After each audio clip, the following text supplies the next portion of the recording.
Chapter 3, Creativity and Innovation. What is creativity? It is the use of imagination of original ideas to create something inventive. According to Lateral Thinking in 2008, it is the merging of ideas which have not been merged before, so the new ideas are formed by developing current ones within our minds. This definition is saying that when we get a new idea, it comes from the connection of two other things we already know about. Duff and Byers, 2005, the creativity is the ability to use the imagination to develop new ideas, new things, or new solutions.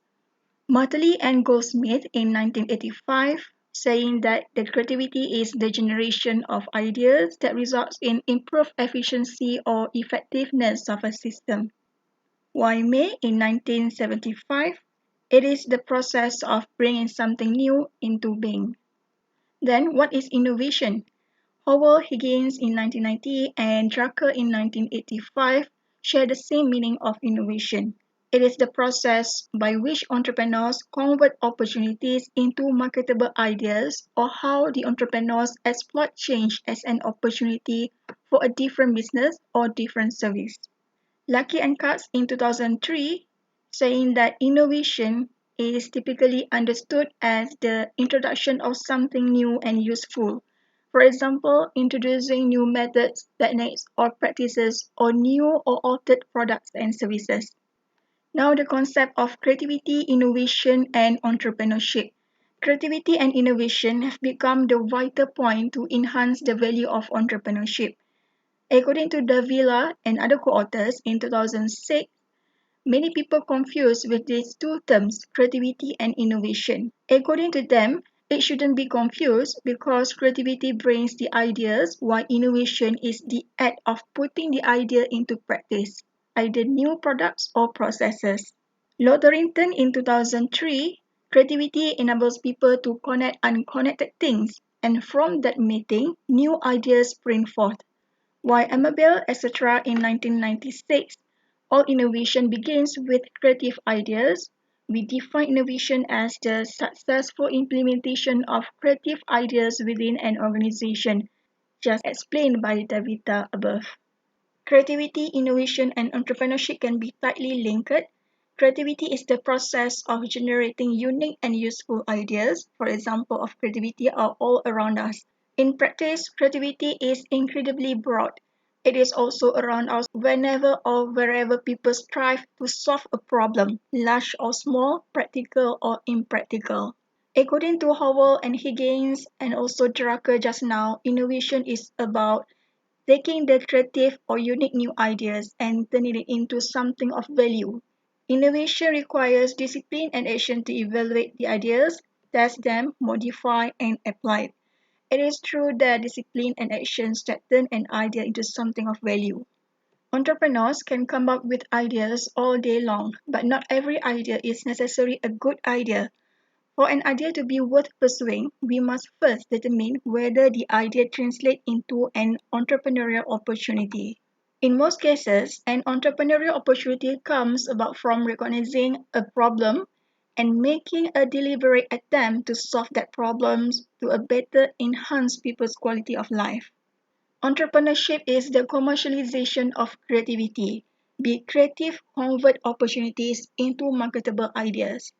Entrepreneurship occurs when individual or organization sees the potential in an idea that can be developed for the marketplace of user groups, is prepared to take the necessary risks to speed things up and get things out of their neat or comfortable spaces, has the skill or access to them, confidence, determination, and the funds to carry out the innovation that is required to turn the idea into reality.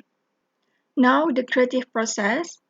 Edward de Bono in 1992 defined creativity as a process that can be developed and improved. A process. Everyone possesses a certain degree of creativity. Some of us are more creative and some are little less. Creative process involves looking with different perspectives on unique relationship of the surroundings. It is defined as personal, imaginative thinking which produces a new, novel, and useful solution. Unlike ordinary solution to problems, Creative solutions are the new one to the effect that other people have not thought before. Creative thinking involves 4 stages: phase 1, 2, 3, and 4.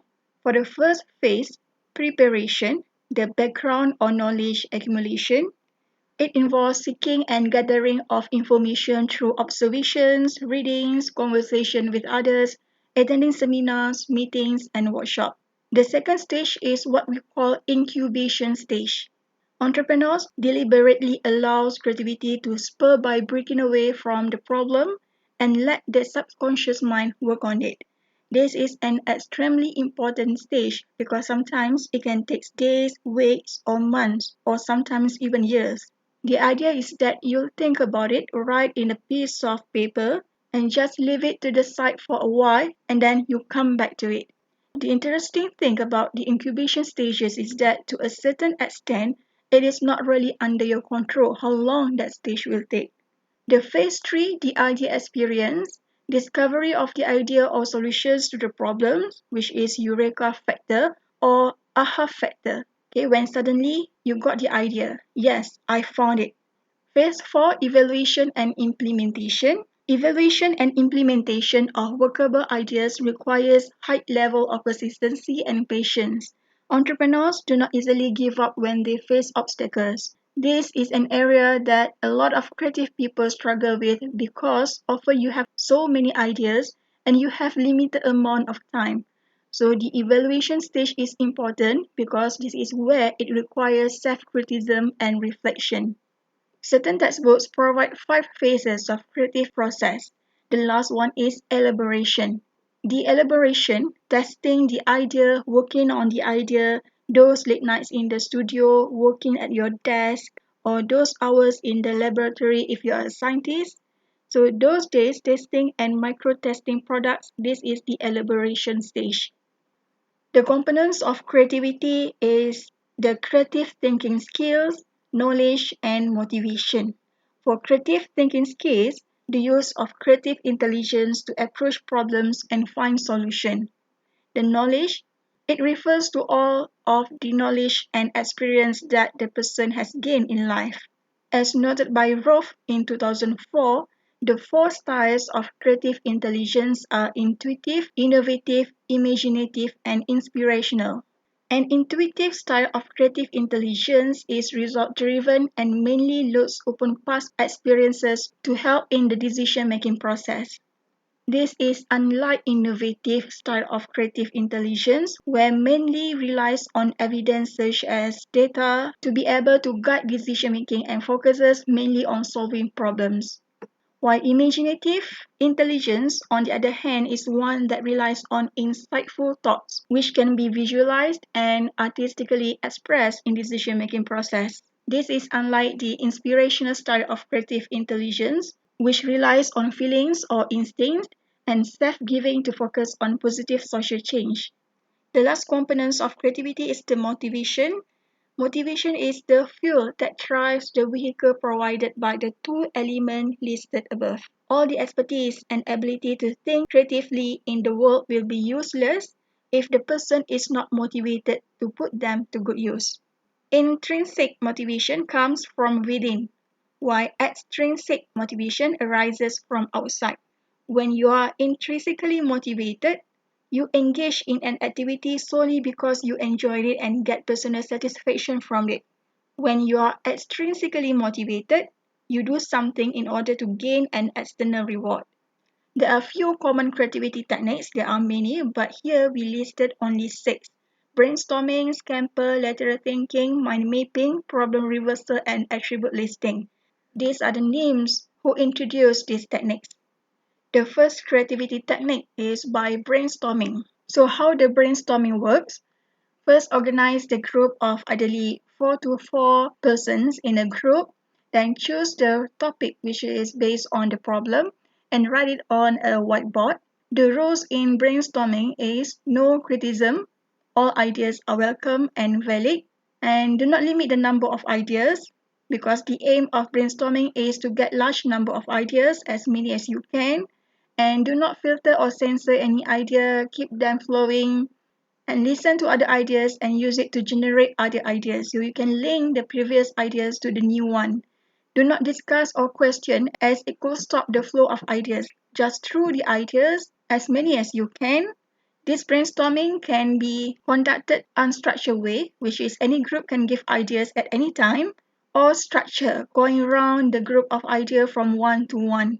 One person must be around to enforce the rules and write down all the ideas on the whiteboard, and he or she should clarify and conclude the session. Then get a consensus of the best ideas produced from the session, at least 2 ideas. The Scamper, introduced by Michael Michalko, it is a checklist that could assist students or entrepreneurs to imagine various changes they can make to an existing product or things to create a new product. So Scamper stands for substitute, combine, adapt, magnify, modify, put to another use, eliminate, rearrange, and reverse. This is the explanation. I'll show you the example.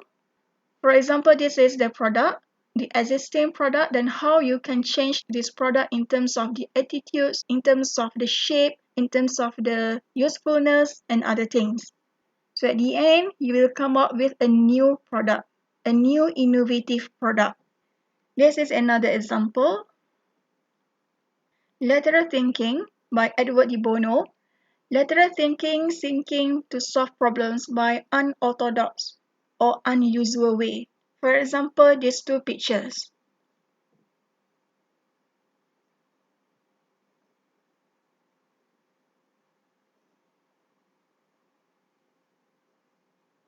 Lateral thinking, moving sideways when working on a problem to try different angles, different perceptions, different concepts, and different points of entry. So we get us out of the usual line of thoughts. Lateral thinking can be used in 2 approaches, specific and general. If specific, it is a set of systematic techniques used for changing concepts and perceptions and generating a new ones. General, by exploring multiple possibilities and approaches instead of pursuing a single approach. The next technique of creativity is by mind mapping. It is also called spider diagrams, which represents ideas, notes, information, and etc. This is the example of mind mapping. To draw a mind map, put down a large sheet of paper and write a short heading for the subject theme in the center of the page. For each major subtopic, start a new major branch from the central subject or theme and label it. Each subtopic creates a subordinate branch to the appropriate main branch. It may be appropriate to put an item in more than one place, cross-link it to several other items, or show relationships between items on different branches. This can be done through color coding, type of writing, and etc. The problem reversal by Charles Thompson. This method creates negative statements. For example, in dealing with customer service issues, ask yourself to generate a list of all the ways to make customer service bad. Doing what everybody else doesn't, for example, food delivering using mangkuk tingkat or selling woman accessories using vending machines, which no other people done that before. And then make a list of pairs of opposite actions which can be applied to the problem. Then ask yourself, what if I shrink it, phrase it, make it bigger in size, put another common color, and plug in each other one of the opposite. Then change the direction of location of your perspective. Flip-flop the results. For example, if you want to increase the sales, think about decreasing the sale. What will you have to do? Then turn defeat into victory or victory into defeat. For example, if something turns out bad, think about the positive aspects of the situation. If I lost all the files of this computer, what good would come out of it? Maybe I would spend more time with my family, who knows? This is the example of the reverse technique. First, identify the problem and then reverse the problem. For example, how to make this customer service good. Reverse the problem, how to make this customer service bad. Collect all the ideas, reverse the ideas, evaluate the ideas, and identify solutions. This is the reverse brainstorming examples. Do not communicate project goals to the team. This is the reverse one. The actual one is clearly defined and communicate project goals to the concern before start of project. start project work without understanding and defining the scope. So it is actually provide complete scope with inclusion and exclusion and the rest. The last technique, number 6, is attribute listing.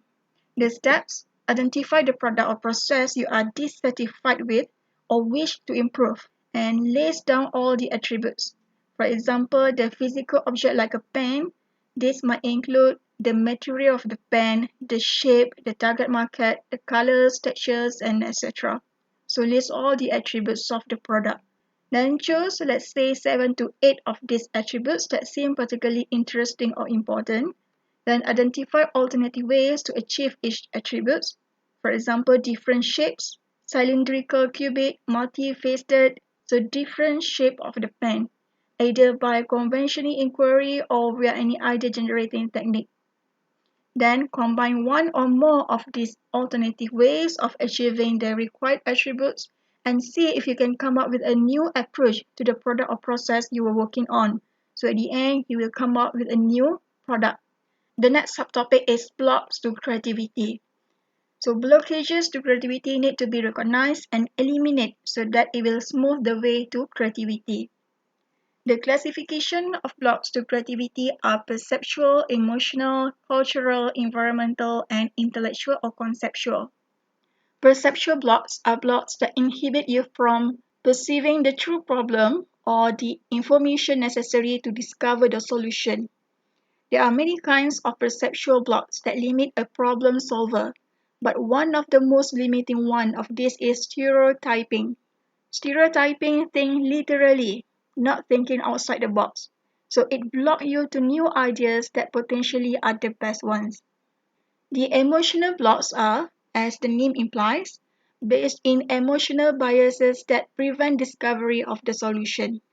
For example, the fear of failure can paralyze us if we think what we are doing won't be good enough.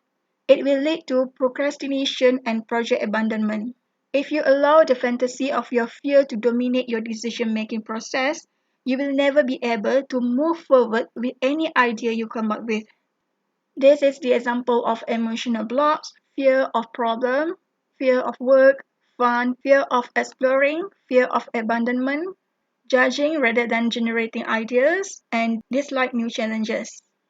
Just now we have perceptual and emotional blocks of creativity. Now we come to cultural blocks. So the cultural blocks stem from differing cultural norms between two groups and are closely related to environmental blocks, which grow from the condition in the workplace. The large cultural block in the workplace is traditionalism. For example, by saying, "It's just the way we always practice it." This statement will hinder creative development and rooted in the emotional block of fear. This block is dangerous because it does not allow organizations to adapt and evolve in the marketplace. The last one is environmental blocks. It imposed upon us by external factors, including the working atmosphere, amount of stress on individual, organizational culture, supervisory practices, and even the physical surroundings of our workspace. Blockages can also arise from physical and mental exhaustion. For example, lack of cooperation and trust among colleagues, and then bosses who practice autocratic management, too many distractions, and lack of financial and top management support to bring ideas to implementation. So these are the blockage of the creativity. The last one is intellectual or conceptual blocks. It is due to the failure to understand and acknowledge problems that need to be solved. For example, "I don't know, don't ask me, try asking someone else." So many creative solutions are hidden by mistaken assumptions, therefore people need to be more open-minded and receptive. The types of innovation, we have three types: technological, operational, and organizational. Technological innovation are breakthrough inventions that have wide-reaching impact and influence which benefit society and business. For example, the internet. It can change the way people live their life, the way companies do business, and the way countries govern and behave. For example, the major technological breakthroughs are the wheel, the printing press, the steam power, electricity, computer, wireless technology, nuclear power, nanotechnology, and others. Smaller technological inventions have less impact but still have significant benefit to certain users. For example, the electric toothbrush, the computer games, electric pencil sharpener, and so on. Operational innovation, a smaller, more process-oriented innovation, tends to be incremental in nature, bit by bit, and doesn't necessarily change product or services or how they are used, and most of it goes unnoticed by the public or customer. But often it is the means to improve the product and lower the operating cost. So this innovation involved in the operational process. The operational innovation includes new system or refinements to existing one. For example, changing the methods for staff administration, purchasing, and distribution. Small improvement in operation or processes, for example, changes to make equipment run more effectively, and minor improvement or developments that will enhance it to a technological product. Innovative new business practices, for example, the new way of thinking strategically. The organizational innovation refers to the development of a new organizational strategy that will somehow change company's business practices as well as the way its workplace is organized. Innovative companies don't just produce innovative goods and services, they use innovative methods in everything they do. How to instill organizational innovation? Developing and instituting an innovative work culture among the people within a company or organization. By enforcing work culture, company or organization able to change the way the staff work, change their attitudes and mindsets, improve their skills, and improve the methods they use to carry out their work. Sources of innovation comes from within the company or industry and within the social environment. We look at the within the company or industry. First is the unexpected occurrence. Unexpected failures and successes are productive sources of innovation. For example, in the pharmaceutical industry, the discovery of the antibacterial effect of penicillin. Another example is the Walkman. 20 years ago, the successful of Sony Walkman was the result of the CEO who spending time in New York and noticed young people carrying portable radios on their shoulders. So that unexpected event is the source of innovation of the Sony Walkman. Second is incongruities. It occurs whenever a gap exists between expectations and reality. For example, the Federal Express exists due to customer dissatisfaction within the US Postal Service. It demonstrates that individuals and companies were willing to pay more, a premium price, for overnight delivery of packages and documents. The third sources of innovation that happens within the company is the process need.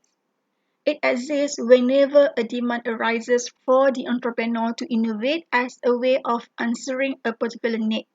For example, the Alcon Laboratories was set up to market an enzyme that make the process of cataract surgery easier.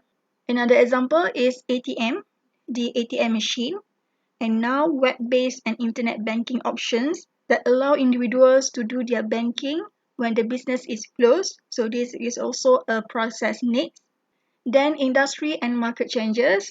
The continual shift in the marketplace caused by changes in consumer attitudes, for example, the advance in technology and industry growth industry that undergo changes in structure, design, and definition.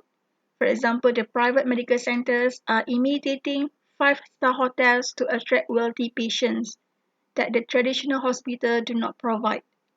While the sources of innovation within the social environment is demographic changes, it is a shift in the makeup of the population.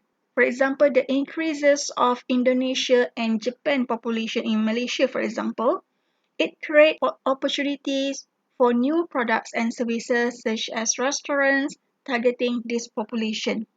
Another example is the Food Panda and GrabFood are the example of food delivery service due to the needs of people who do not prefer to cook at home, neither dine in the restaurant.